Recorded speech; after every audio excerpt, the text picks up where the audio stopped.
Hello and welcome to the Michael Mamas Show. I'm your host, Michael Mamas, and we're coming to you from Mount Soma, home of the Sri Someshwara Temple in the mountains of western North Carolina.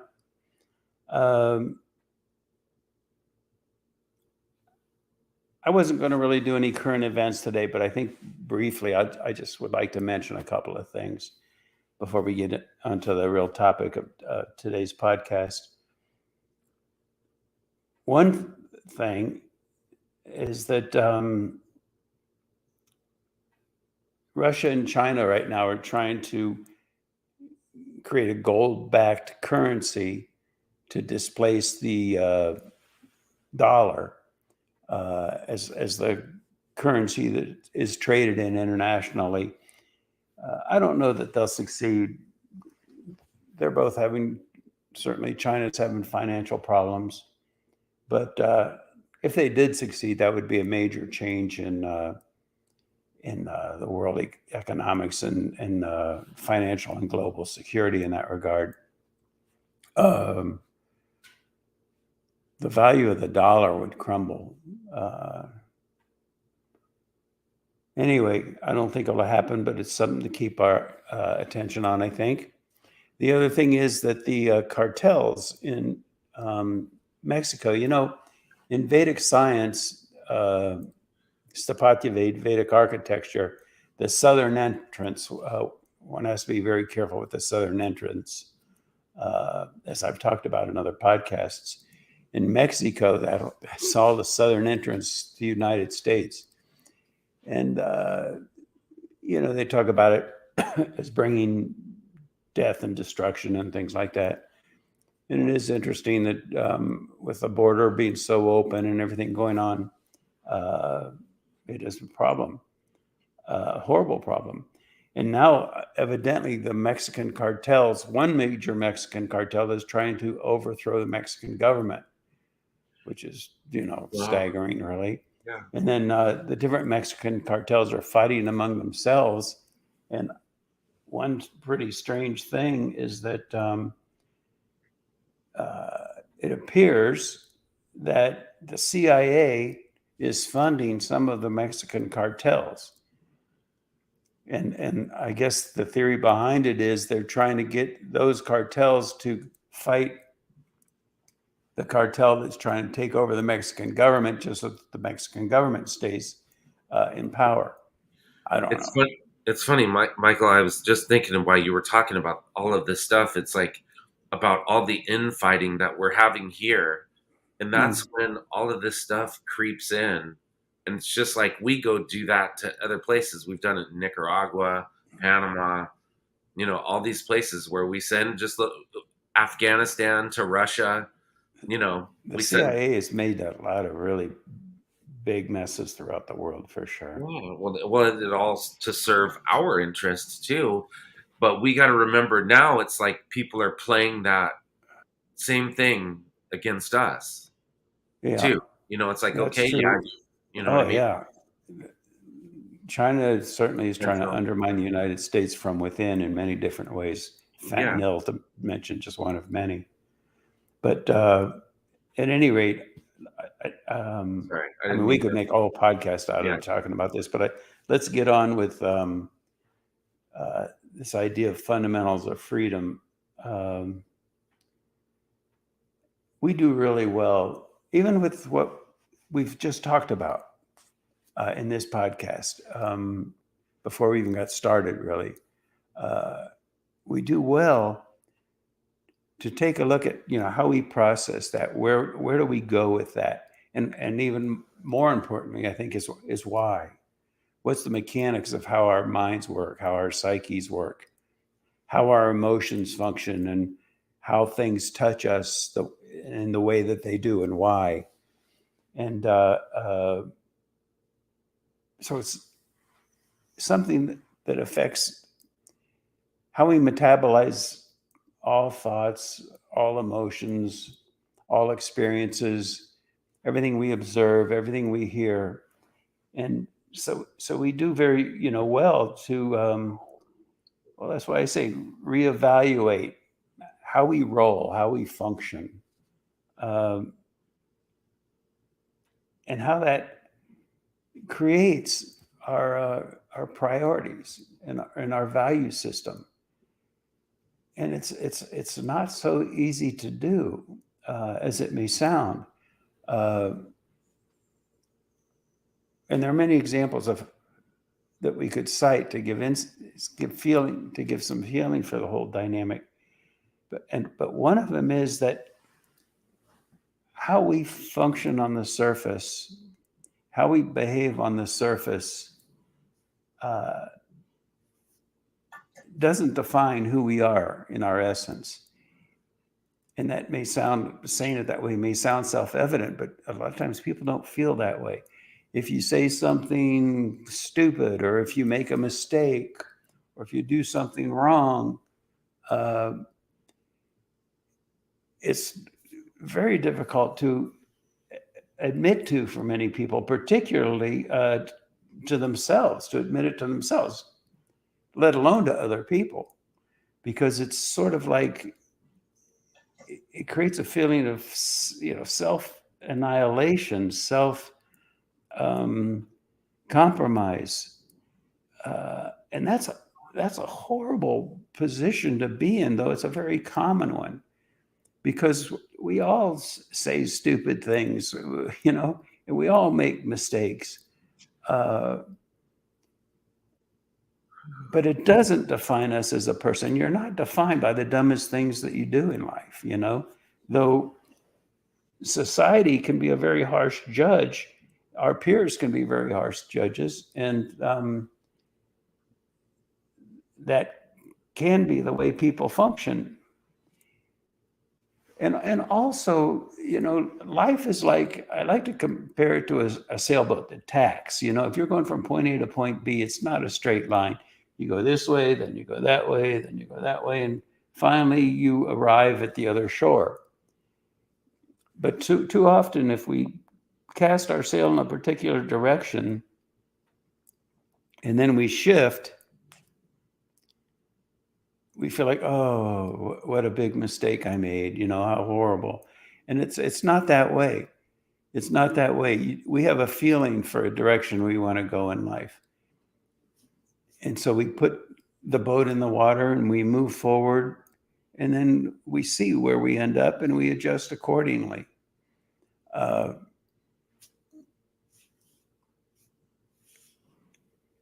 Also, as the process goes on, and all these things are continuing processes. They're not a conclusion we come to and then we live our life accordingly.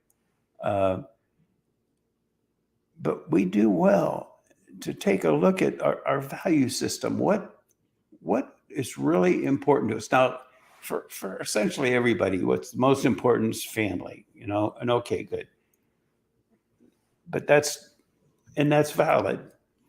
But there's more to life, and that's a given, And so, but what more is there to life, and what are those goals, and how do those goals fit into what in Maharishi Patanjali's Yoga Sutras, he talks about the samskaras, the impressions.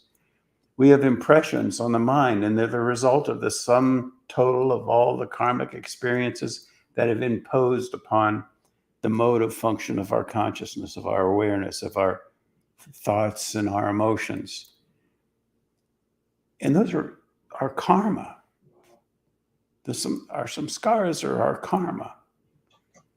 And so we do very well to reevaluate, because particularly in the world today, I guess particularly in the West, or I don't know, it could be a whole global phenomenon, but one thing that people put a huge emphasis on is becoming wealthy, making money.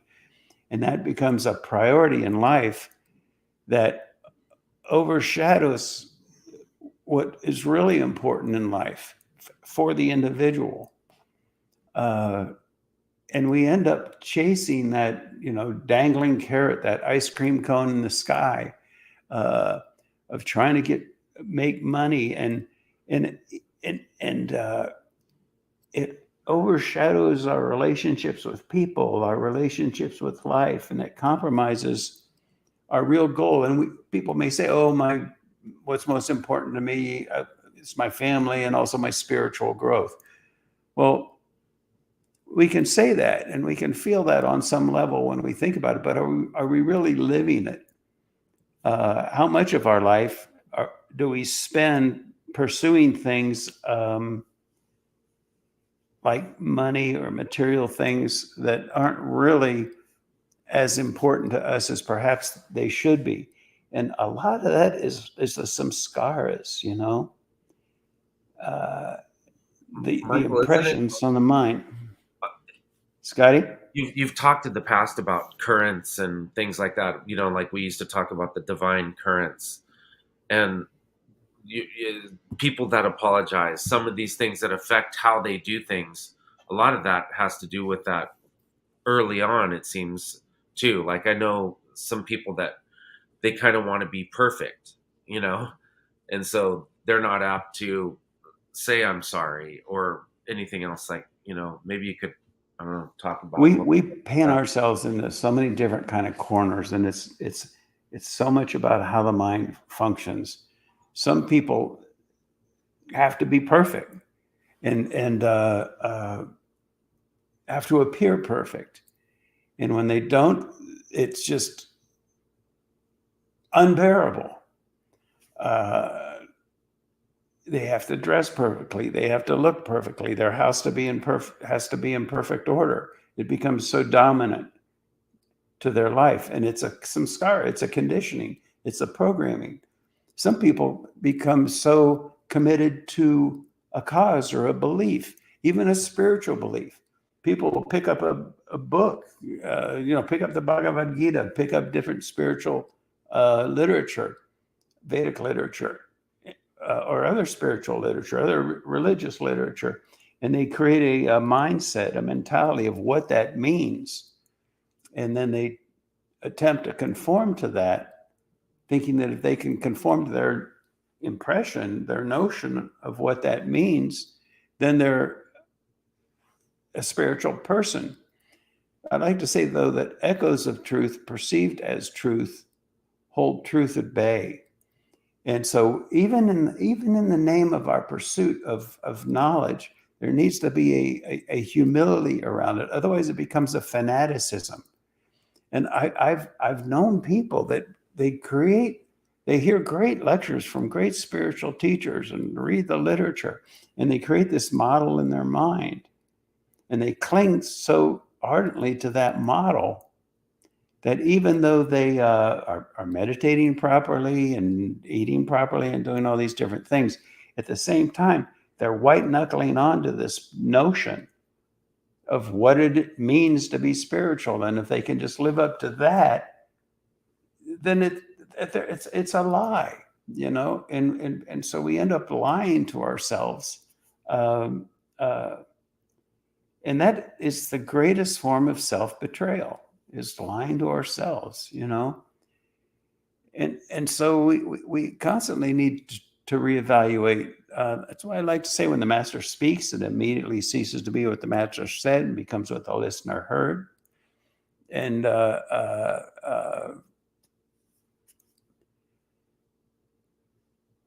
a lot of these models, these notions, these ideas about what it means to be better or evolved or whatever, they become judgment systems where we judge ourselves and we judge other people, and they become like these impossible things to really truly align with. Why is it impossible? Because it's not natural. It's not inherent in our nature. It's a samskara. It's a programming. It's inherent only into some model that we've indoctrinated ourselves into believing, that if we could just align with that, we'd be a better person, we'd be a more spiritual person. It doesn't work that way. It doesn't work that way. Humility is the flip side of wisdom. Okay. Michael, in the past, some people have asked me, what are some tools or things that I can do to kind of check myself or get myself not to just act like from the hip, so to speak, but to like establish that, It's a funny thing. Um, this might be a little tangential, Scotty, but if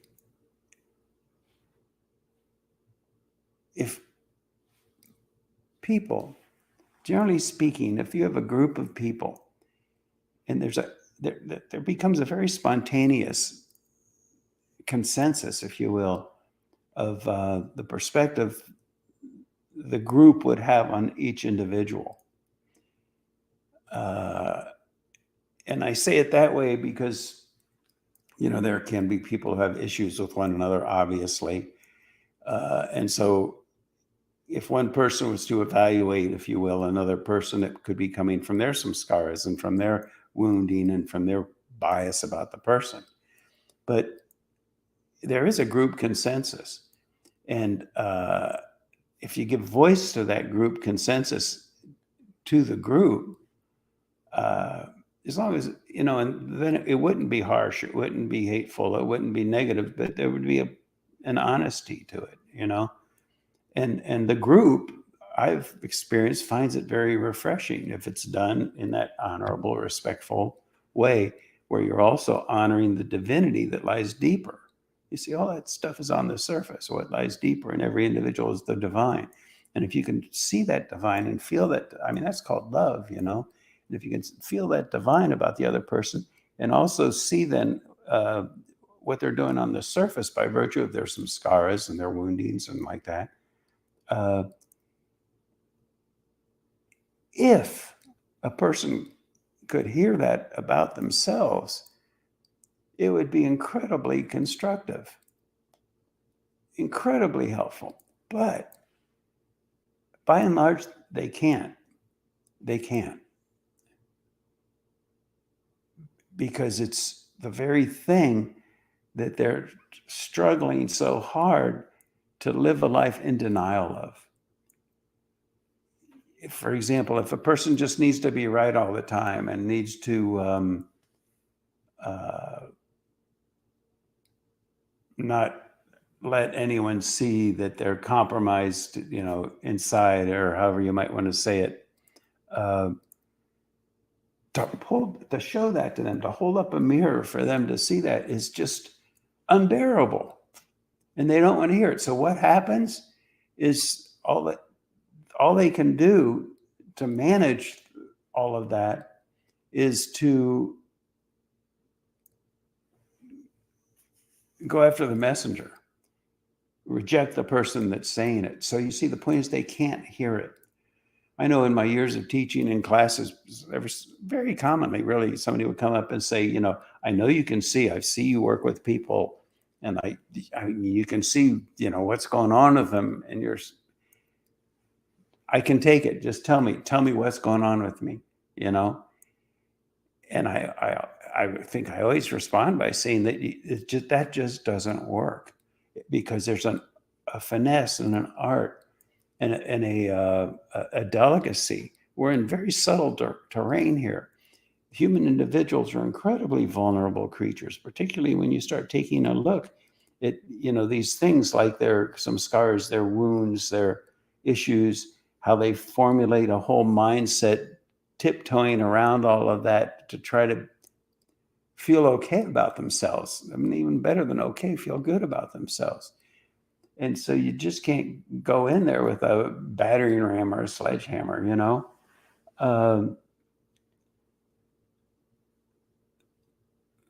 and so really,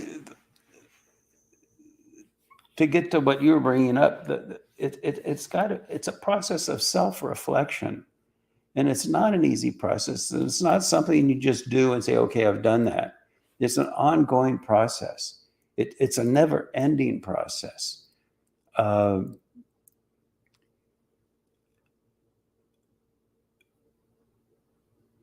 it's one where we at least need to reevaluate, to reassess, to consider, and to reconsider, and to realize, and even this is a hard one, to realize our current worldview is not accurate. We have biases, we have conditionings. If you don't have any of that going on, okay, great. Now you're, Jesus Christ or Lord Krishna or somebody. I mean, it doesn't work that way. And so what it becomes then is, what's our relationship with the fact that we have these limitations, if you will? What's our relationship with it? Easy to say, okay, I'm fine with it. I get it. Another thing to actually be that way. Uh, Failure is another one. So it can be very difficult to accept failure, especially if you, like Scotty was talking about, some people need to be perfect, other people need to be right. Other people just need to be unconditionally loved all the time, and feeling that somebody doesn't love them is just annihilating in their experience, but it's a delicate thing, because you can't just tell yourself, oh, okay, well, I don't need to be right anymore, and okay, fine, I'm fine with not being, or oh, okay, that person doesn't love me and it's very hurtful, but oh, okay, I'm bigger than that and I really don't care. Those are all just forms of denial. So what we're talking about here is an exploration, a tilling of the soil of our own inner dynamic, and that in and of itself is something that a lot of people are horrified to the idea of doing that, but it's essential, because if you're meditating with the intent of facilitating the welling up of that inner divinity, and as it wells up through different levels of your being, if there's a particular level of your being, your beliefs about who you are, your beliefs about life, your beliefs about the world, your willingness or not willingness to consider political situations is another example. And that becomes like a cap that you've put on top of this divinity that's welling up from meditation and life like that. And you can suppress that evolution, even in the name of evolving. Oh, I know that if I'm going to evolve, I think this, I believe this, I hold on to this, and this will make me a good spiritual person. And it's just an echo of truth, perceived as truth, and then used as an encumbrance on your life. So the guiding light within it's an abstraction. We look for concretions. Okay, just tell me, and okay, what am I supposed to believe? But it's not a concretion; it's an abstraction, and sometimes then the process is referred to as a breaking of boundaries, freeing ourselves from the chains, even the golden chains of our belief systems about divinity. You see. But it's not on no holds barred either. It's not about, okay, just let it go and you dance. What was that?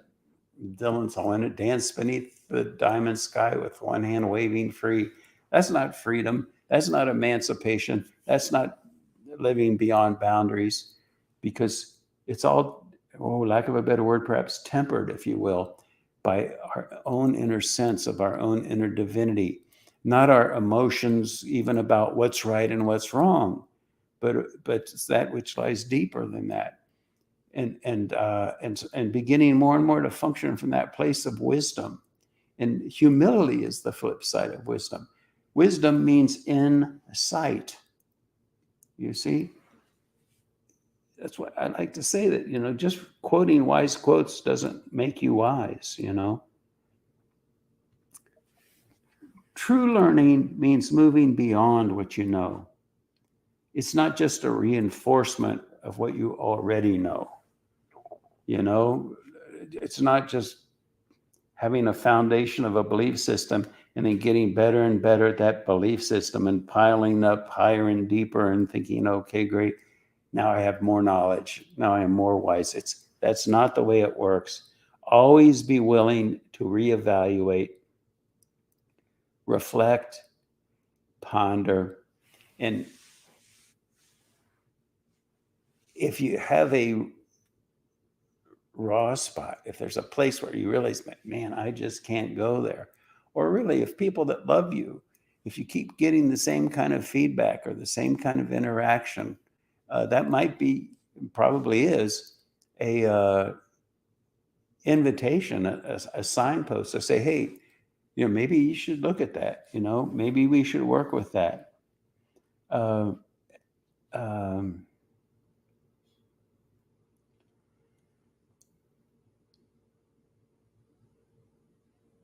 your self-worth is not defined by the surface of your life.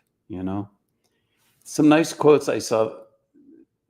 There's that movie, The Gladiator, with Russell Crowe. And at one point he said, what we do in life echoes in eternity. See, now that's pretty cool. And there's truth to it. It's your karma that gets carried, throughout eternity, really. But life is so paradoxical because that is not a definition of who you are. You see?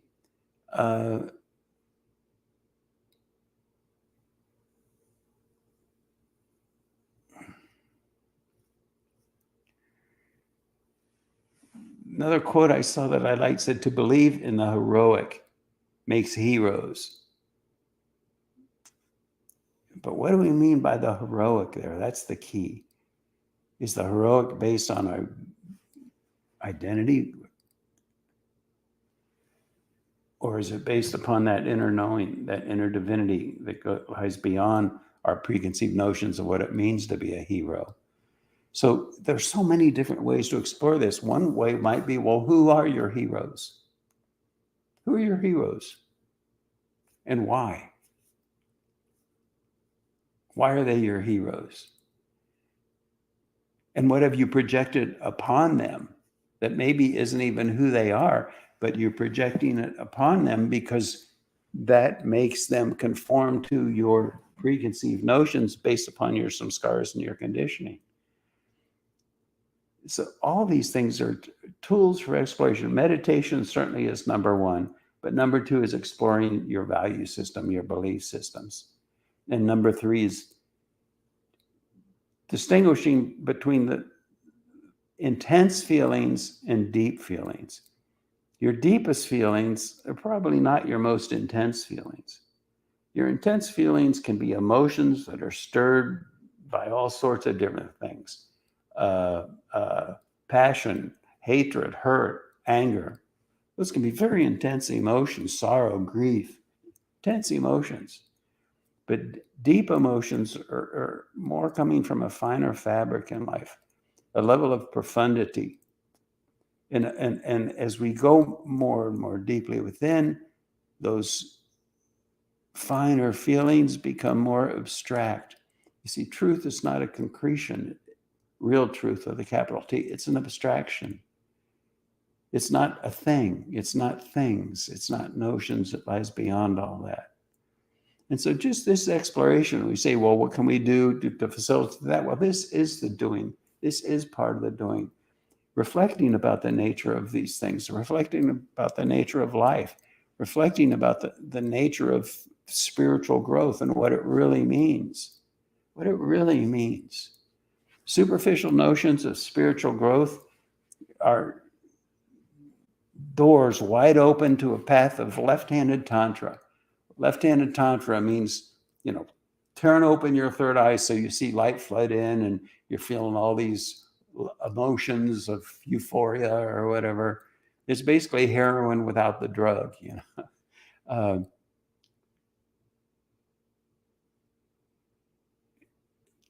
Human evolution is a culturing process. It's a culturing process. It's a refinement process. Anything else, Scotty? That was just making me think back to when I was, working in the corporate environment. We had the sales team, Oh, yeah. and I tried to bring as much of what we would talk about into like the training and stuff. And it was funny because you'd have different types of salespeople that would all either come from just like a logical point of view. Those people weren't ever very good, but when they did make a sale, they usually didn't lose the sale because there's And then there was I don't understand that. When they did make a sale, they didn't lose the sale. What they does that didn't mean? lose the sale, so it didn't cancel. Like the people didn't change their mind because it made logical sense to them what we were being presented to them, right? Hmm. And but they weren't very good. They weren't on the top of the sales board, but there were different types of salespeople. Some of them sold with emotion, a lot of emotion, and they would get people to do it, but there was no structure underneath it where it made logical sense. So a lot of times they had high cancellation rates, right? Where people Yeah, they would initially buy it because I'm all, yeah, oh yeah, I got it. Yeah, this is great. But they had no strata to rest on, yeah. you know? And it was funny because, I Well, see, always, the problem with sales a lot of times is that yeah, you're not trying to help the person find what they really want. You're right, trying to convince them of what you want them to want. right. And so But there are all that's, different ways of doing that. But yeah, not, that's where it was fun to try to get these people to do the different things. You had to use emotion, you had to use feeling, you yeah. had to use logic, you had to use all of these things, but also that's the way we work too. It seems like that would be good for people to know, is that emotion gets you to move in directions a lot of times. You were talking about sailing. It's like the So emotion, it's it's the difference between trying to inspire people in a direction versus really trying to help them again find what it is they really want, who it is they right, really are. And those can be two very different things. sure, Yeah, and there are different ways to inspire people: logic, right. emotion. Yeah, Yeah, because some people are just are inspired by logic versus emotion. there you go. So there's a combination. That's why I Yeah, said with these people, they had to use all of these things, because when they used one without the other, yeah, then they didn't make the sale because they didn't get them emotionally involved, yeah. or they didn't get the feeling involved, like You you were know, talking about. you're making me think. I gave Yeah, this lecture once to a whole faculty of high school faculty, big high school, and they were concerned because there was, a lot of problems in the high schools. There were some suicides. There was, I think, drug abuse, and it just was a mess. And so I went and I was talking with the whole faculty. There were some student. I think the students were mostly graduates at this point. Just a small handful of students. It was basically the faculty. And I mean, this sounds pretty harsh. I don't know if I've ever said this in public or not before, but it became self-evident to me that the problem had more to do with not what the faculty did or what they tried to do or what they tried to offer, but who they were, how they functioned. They functioned from such a pinball machine, kind of superficially oriented world. And so that's what they were really, and regardless of everything else, that on the level of persona, that's what they were conveying to these kids. I mean, they weren't helping, they were hurting. But how do you tell them that in a, one or two or three, I forget how long the 3 hour maybe conference lecture was. The best, and so I guess in that sense, it's been said, the best way to help other people is to help yourself, you know? And they were not, I really didn't get the impression at all that they were open to hearing that, you know? They had this basically belief system of what it meant to have it together, and that's what they all did. And there was a kind of a group consensus and agreement there that we have it together because we.